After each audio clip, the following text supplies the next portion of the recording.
Welcome, everybody. This is Ava filling in for John. Welcome to Mertech.com's Daily News Update Extra. We are sharing a video snippet that provides no nonsense, common sense, logic, and truth. I am following this channel and given this video a thumbs up. The link to this video is in the description box below. Please follow Mertech on Rumble. Give me a thumbs up and share this information far and wide. This great news update will begin momentarily. Thank you and may God bless.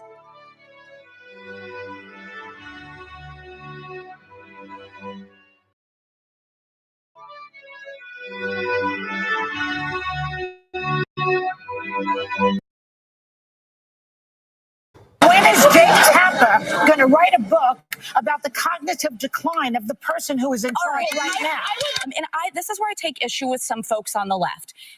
We stand with journalists, we stand with the free press when they're going after their opponents like Donald Trump. But when they critically cover Democrats as, oh no, they're lying, it's fairy dust, it's not true. If you're telling me that hundreds of people knew that he was not able to do his job, then where the hell was everybody?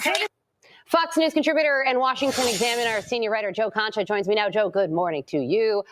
So they don't like the book. And really, the overall tone of the conversation is that all of this stuff is in the past. Why are we focusing on it now when we should be fighting back against Donald Trump? What do you think about that? Wow, my hair hurts just hearing that analysis there, Carly. Look, this is your friendly reminder once again that The View is not under ABC's comedy or Disney's comedy department, or in this case, unintentional comedy. This is actually presented as a product of ABC's news division. Look, on the back of my new book, The Greatest Comeback Ever, instead of having endorsements, I have quotes for what was going to happen during the 2024 election. And one is, Trump can't last as president for 4 years with his brain deteriorating at the rate that it is. That came from Nancy Pelosi. So this is a thing on the left that somehow Donald Trump is going through a cognitive decline. No, this is the biggest story, the failed cover-up of Joe Biden's cognitive decline that apparently has been going back, according to Jake Tapper, for 10 years to 2015, and only now is a big story because a book just came out about it after the fact, after the election. Look, Donald Trump is not going through a cognitive decline. He is the most active, most accessible, most lucid president that we have seen in our lifetime, based on the fact that he has taken thousands of questions from the very journalists that one View co-host was just talking about. So yeah, when they try to deflect and say, why are we concentrating on Donald Trump gets most of the concentration. It's nice to see at least some talk finally happening with some examination of the biggest cover-up of our lifetime, as I said, with Joe Biden, and the fact that he had the nuclear codes and the fact that he was not ready for that 2 a.m. phone call should be a concern for everybody that says to be a journalist, except for apparently the ladies on The View, guys. Yeah, I mean, let's be real. The Democrats want this story gone.